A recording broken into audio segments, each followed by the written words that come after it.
কল্পনা করুন, এমন এক বাদশা যার সামনে মানুষ দাঁড়ায়, জিন আনুগত্য করে, আর আকাশের পাখিরাও তার আদেশে সারিবদ্ধ থাকে।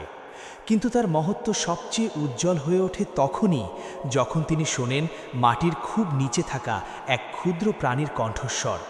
আর সেখান থেকেই শুরু হয় এক বিস্ময়কর কাহিনী, যেখানে শক্তির চেয়ে বড় হয়ে ওঠে দয়া, আর রাজকীয় ক্ষমতার চেয়েও উঁচু হয়ে ওঠে কৃতজ্ঞতা। হজরত সুলাইমান আলাইহিসসালাম ছিলেন আল্লাহর একজন মহান নবী, আবার ছিলেন এক অসাধারণ বাদশাহ। আল্লাহ তাকে এমন কিছু বিশেষ ক্ষমতা দান করেছিলেন যা অন্য কাউকে সেইভাবে দেয়া হয়নি। তিনি মানুষকে বুঝতেন, জিনের কথা বুঝতেন, এমনকি পশু পাখির ভাষাও বুঝতে পারতেন। তার শাসন শুধু জমিনে সীমাবদ্ধ ছিল না, তার রাজকীয় প্রভাব ছড়িয়েছিল দৃশ্যমান আর অদৃশ্য দুই জগতেই।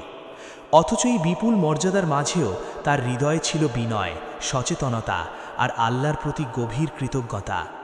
একদিন তিনি তার বিশাল সৈন্যবাহিনী নিয়ে যাত্রা করছিলেন। সেই বাহিনীতে ছিল মানুষ, ছিল জিন, আর ছিল অসংখ্য পাখি। কল্পনা করুন সেই দৃশ্য। সামনে এগিয়ে চলেছে শৃঙ্খলাবদ্ধ বাহিনী, আকাশে ডানা মেলে উঠছে পাখির সারি, আর চারদিকে এমন এক মহিমা যা দেখলে যে কেউ বিস্ময়ে থেমে যায়। এই বিশাল গমনপথের মাঝেই তারা এসে পৌঁছালো একটি পিঁপড়ার উপত্যকার কাছে। বাহিনীর পদধ্বনি যখন ধীরে ধীরে কাছে আসছিল, তখন সেই উপত্যকার এক ছোট্ট পিঁপড়া হঠাৎ অন্য